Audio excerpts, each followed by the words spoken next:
storied career. And we just been able to hit a few of the high spots this morning because of the time limitations. But what we're gonna transition and talk to Bobby a few minutes, and then we're gonna open the floor up for questions for a second while the band tunes up, because we're gonna have a little all-star jam session before we leave the room today. How about that? Okay. Oh, I also want to mention that our first trip to the East Coast was Gertie's Folk City. Gertie's Folk City. Yes. A lot of history. Marge is here tonight. She's the one that booked us over there. For sure. Yeah, she's over there. Where is she? Where are you, Marge? Oh. There she is. Yeah. Anyway. That's Well, it. thanks to our museum staff, we want to see a little bit of archival footage from one of the most distinguished fiddle players ever in the history of bluegrass and country music, Bobby Hicks. Roll the film.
And the storm brewing in this heart of mine. This ain't no crazy dream, I know that it's real.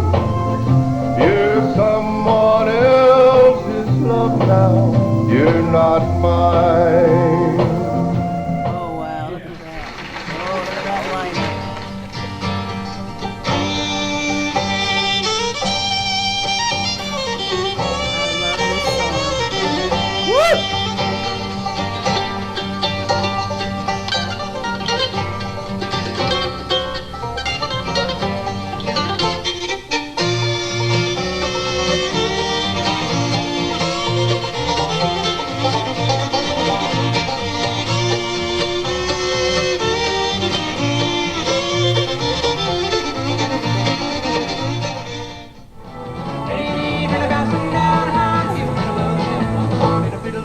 Ring, you'd hear it talk, you'd hear it sing.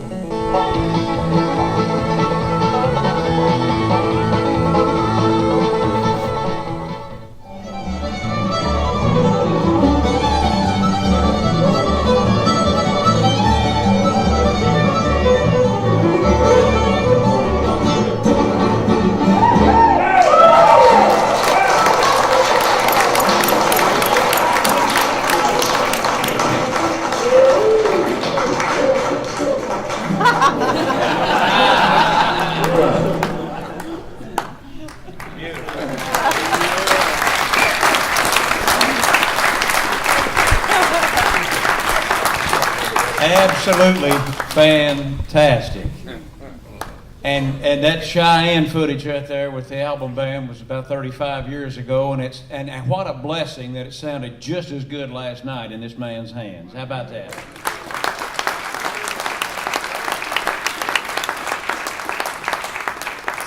I wish this man had the hands he had then. Cheyenne, Christmas 1954, that was your first recording session with Monroe? Yes, I believe it was, yes. A historic night. We did Cheyenne and Roanoke, I believe, on the same session. And Wheelhouse. Yeah.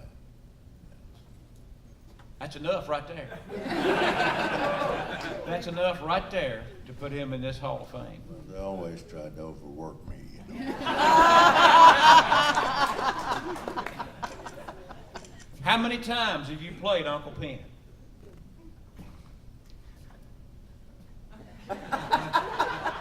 You gotta be kidding. Well, you played it with the man dozens and hundreds of times. Yes. And then you played it with Skaggs hundreds of times. Mm-hmm. A historic career all the way around. Yeah, I loved every bit of it. I'd like to do it all again.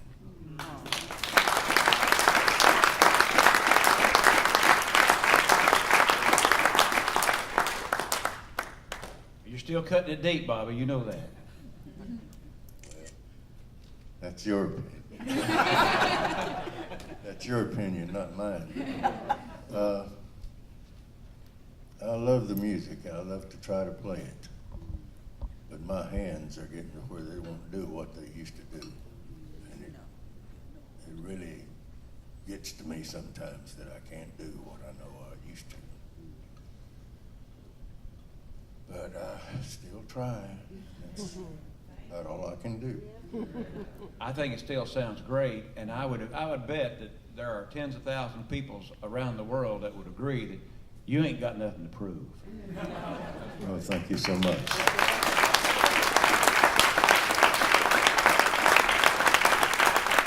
You've been there and done that, and we love you for it so much. And I'm glad Monroe let you lay the banjo down. Yeah, I am too. I'd hate to have to carry one of them things around. That's why I like the fiddle so much. It's not that heavy, you know.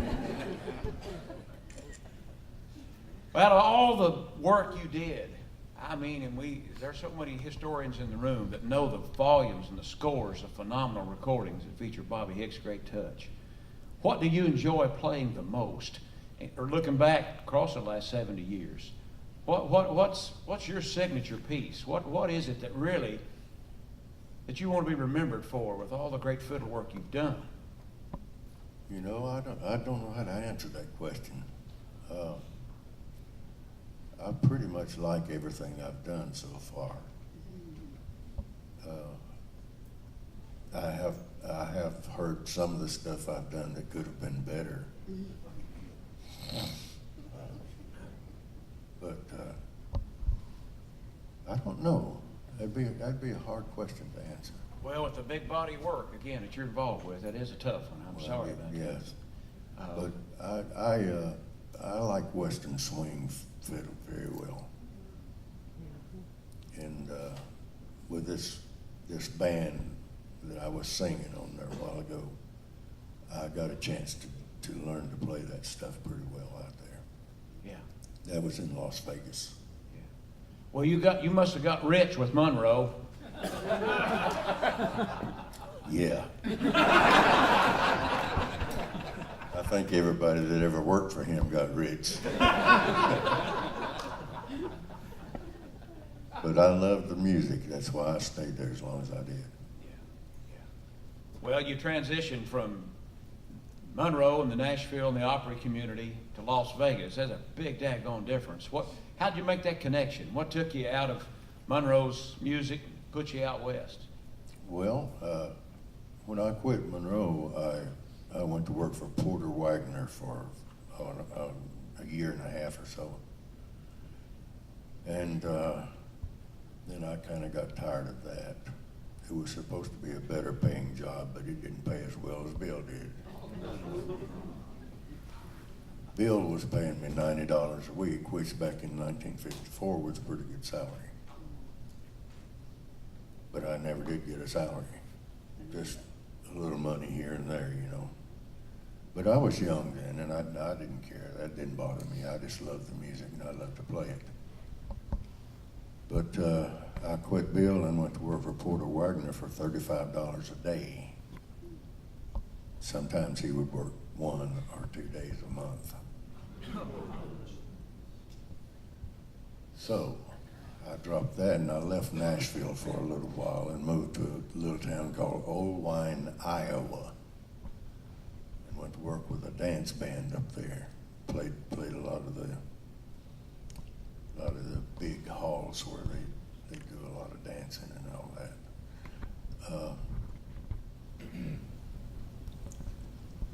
Then I stayed there, I guess, for maybe a couple of years. And,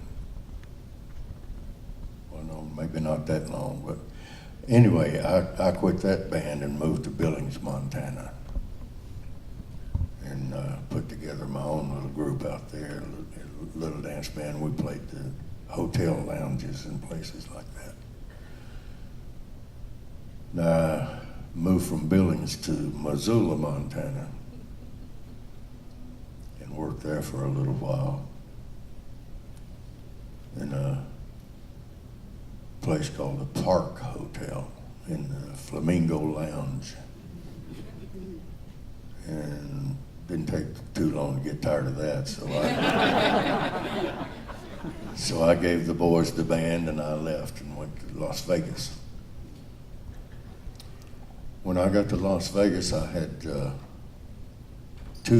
in my pocket and my gas tank was empty.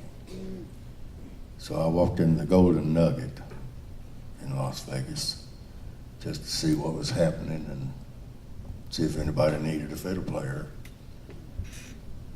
And when I got in there, Judy Lynn, the leader of this band that I was talking about there, was in the Golden Nugget looking for a fiddle player. And I was told she was looking for me.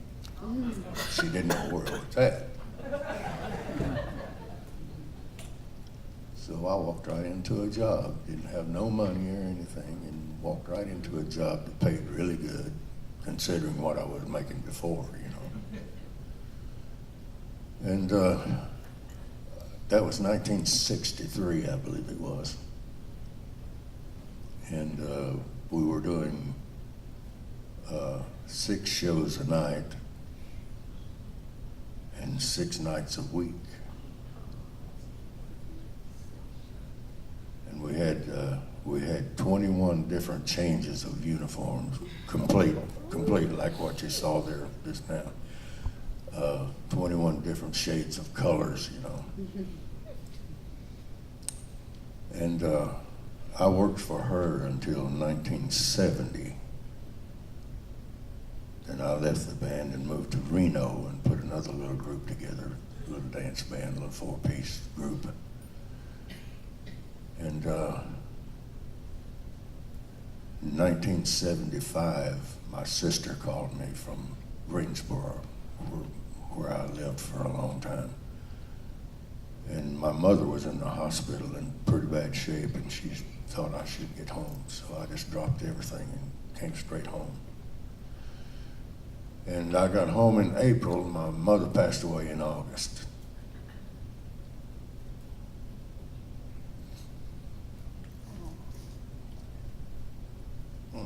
Excuse me, I'm sorry.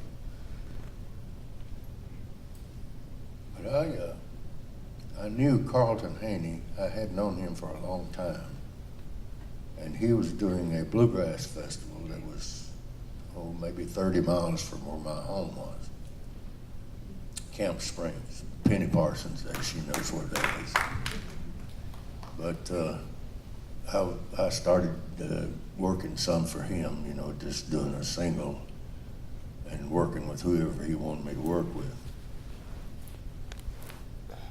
And I did that for a while, and that's where I met Ricky Skaggs. I had never met Ricky. I didn't know J.D. Crowe, didn't know Tony Rice or any of those guys, because when they came on the scene, I was in Las Vegas. So Carlton wanted me to go on the stage and play a tune with J.D. Crowe's band. And I did that, and it wasn't too long after that till Ricky Skaggs put his band together, and he wanted me to play the fiddle for him. He put together a country band and moved to Nashville, 1981, and I worked for him until 2003. And I guess it's all history from there. I married a girl in Marshall, North Carolina, and she already had a place there.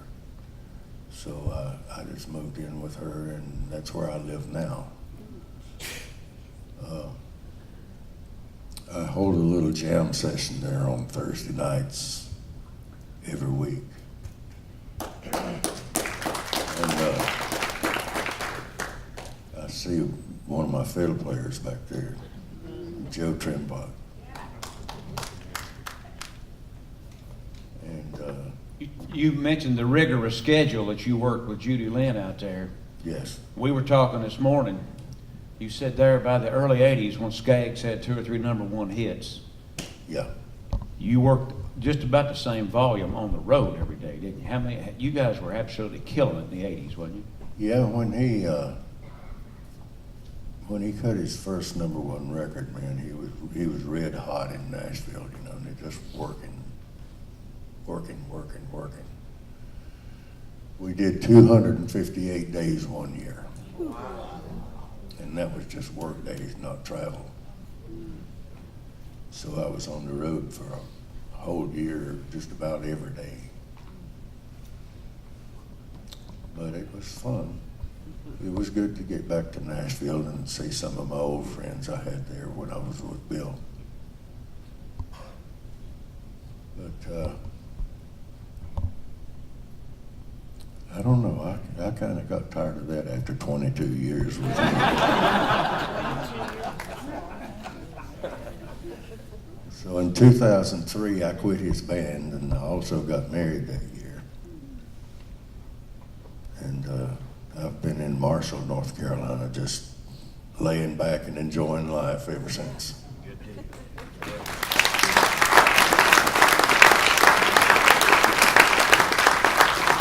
There's another one of my buddies over there, Wayne Erbson. Yeah. Yeah, good to see you guys here. Bob, I ask one more question, and I'll have Laurie and the other musicians get ready here. We'll transition to a little picking before we get done. Bob, I wanted to ask you, I know you've mentored and taught a lot of young fiddle players. What's the best advice? I know there's a lot of musicians in the room. If anybody here or anybody's with a band, anybody has anything to do with bluegrass fiddle, what's the first piece of advice you're going to give any of them? Well, the first thing you have to learn is how to tune your fiddle. And then you have to learn how to get your intonation right with your hands. Because your hand has a memory just like your head does, you know. Once you get that thing tuned in, every time you set it down, it'll be in the right place. But it takes a long time to do that. When we talk about that big volume of work you had, I mean, working with Monroe in his glory days, recording some of the absolute hallmark pieces of bluegrass music, and then 6 shows a night, 6 days a week, and then once you really hit your prime and you're all over the world with Skaggs, 250 days a year, that much fiddle in your hand is why you're one of the absolute greatest musicians our genre's ever enjoyed. Thank you so much. I appreciate that.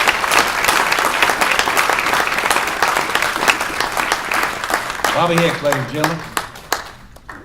We got time for about 4 good questions while Laurie and the band get ready. Bob Webster, I saw your hand first. Talk loud. If you don't know, there's about a 5 or 6 minute video on YouTube. You can just put in Bobby Hicks 5-string fiddle. There's something very special inside that fiddle. Would you like to tell the room about it? Well, when I first got married in 2003, my wife had a retail store in Asheville, North Carolina. I was in her store just doing a jam session with some of the locals there one day, and I laid my fiddle on the counter in her store. Somehow, I don't know how it happened. It got knocked off of the counter and fell top down on the floor, in the concrete floor. And it fell so straight down on the bridge, it didn't break the bridge, but it drove the sound post through the top of the fiddle. So there was a guy in Asheville area there His name was David Rhodes. He was the only man around there that I would trust to do anything to my fiddle. But he took the top off of the fiddle, and written in the back of the fiddle, right up next to where the neck is joined onto the box, the guy that built the fiddle wrote, "Built to be the greatest instrument in the world." In the name of the Father, the Son, and the Holy Spirit. And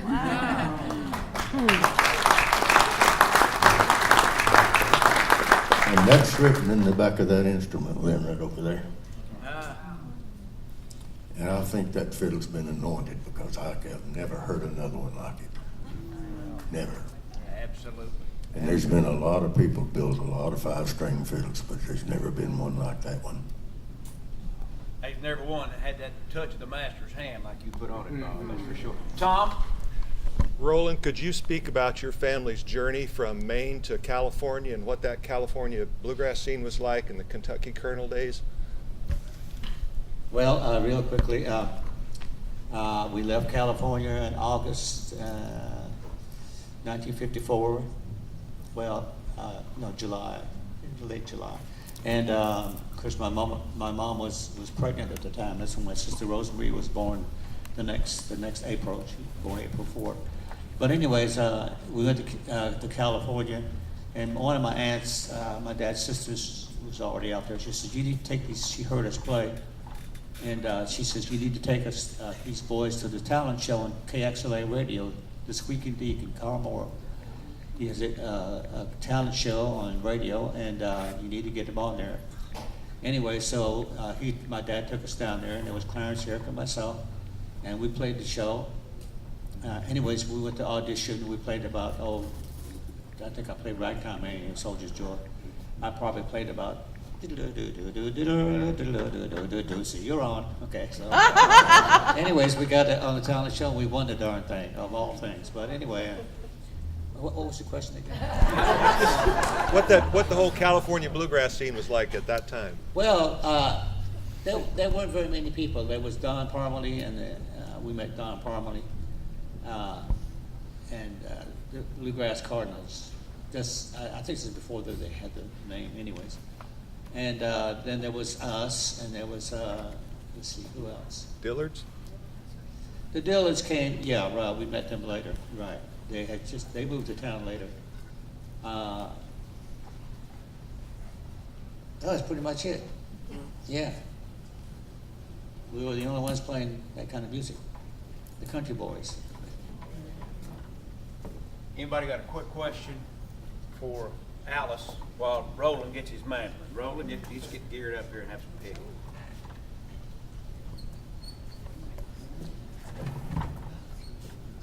Yep. We didn't talk about the magazine, Alice.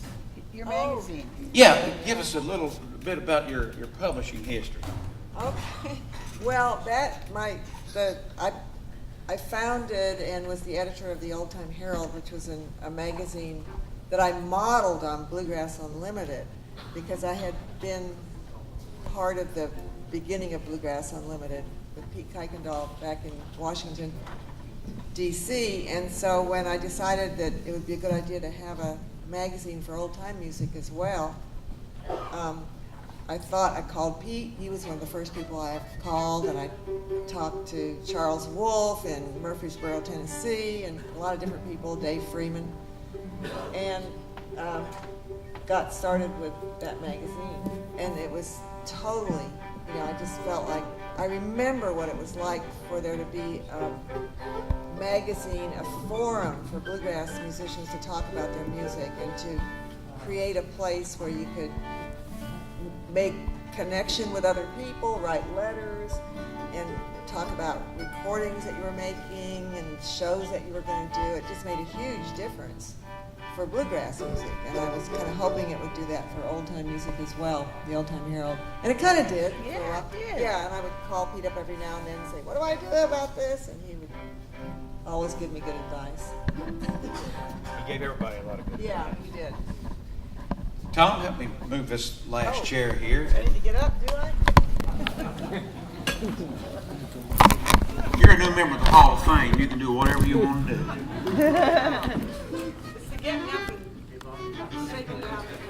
Let me tell you just a quick little story, Alice. We have a distinguished committee of other Hall of Fame members and bluegrass music community leaders who make up the Hall of Fame nominations committee. And some very distinguished ladies are on that Hall of Fame nominations committee. And the passion when they speak about Hazel and Alice in our nominations meeting early this year, the passion from the other ladies that are leaders in the bluegrass community when they speak about Hazel and Alice is overwhelming. You guys really have made a huge contribution to the wonderful ladies that provide so much talent to the bluegrass world these days. And the lady that's going to come up here and lead our jam session, she spoke with so much passion and has for years about the first Hazel and Alice recording inspiring her career. And she's been loved and respected now as a fiddler and singer and vocalist and influence in bluegrass music all around the world. She's very gracious, very classy. And we were talking weeks ago, and I told her I had this arranged, and she said, I'm coming from California. My band's going to be there. I want to play and do whatever I can do to put a spotlight on our Hall of Fame inductees. Please welcome Laurie Lewis.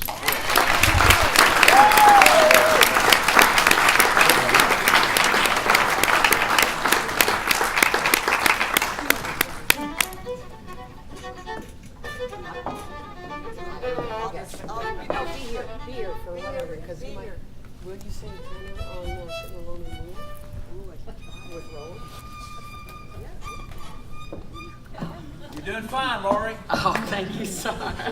Sorry it took a little while to get up here. I guess we'll just crowd around here. I have a little bit of a cold, and I'm hoping Alice and Patrick can jump in on singing some harmonies.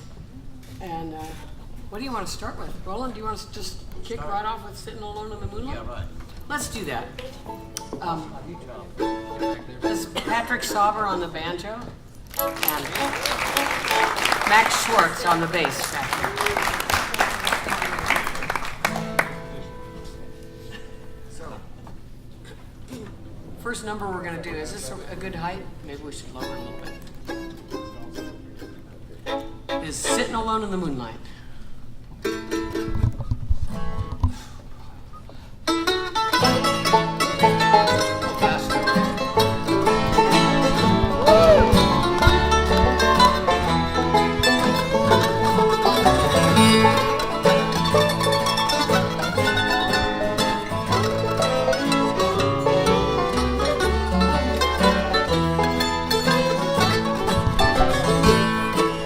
Sitting alone in the moonlight, thinking of the days gone by. So I dream about my darling. I can still hear her say goodbye. Oh, the moon grows pale as I sit here. These little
Patrick can't sing high, I can't sing, no, Patrick can't sing low, I can't sing high, so it worked out.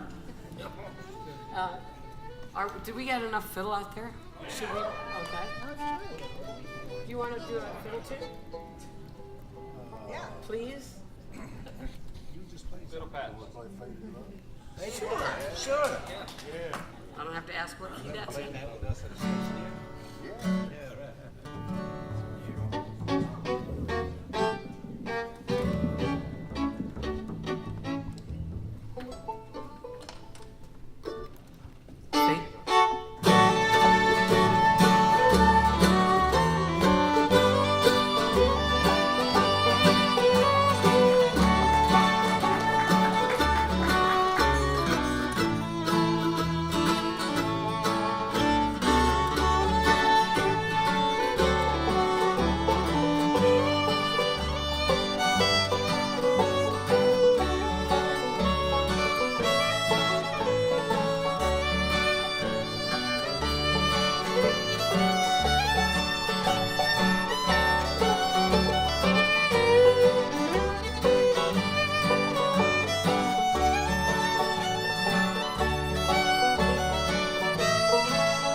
All right, I think we got Alice to sing something here. And what key is it in? C. C. I know where that is. Yeah, I know you do. So let's see. It's a Stanley Brothers song. It's all right if that's the way you feel. It's all right. It's all right. Yeah.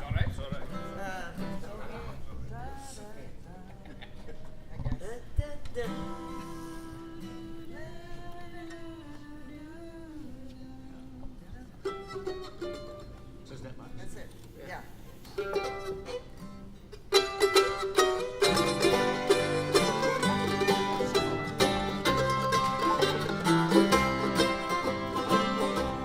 I don't blame you, for I know you want her, and that your love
it's alright if that's the way you feel.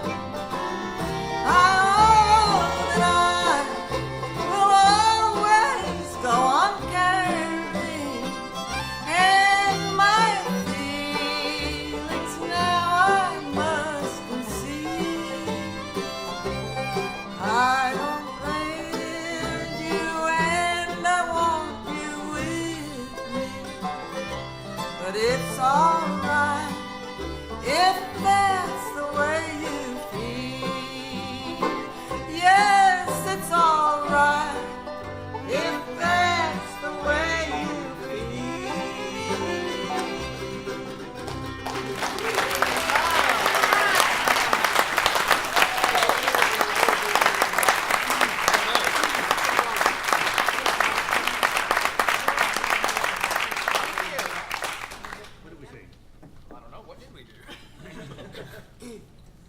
We're going to try and get one more out of this band here. I'm getting such a thrill playing with these Hall of Famers.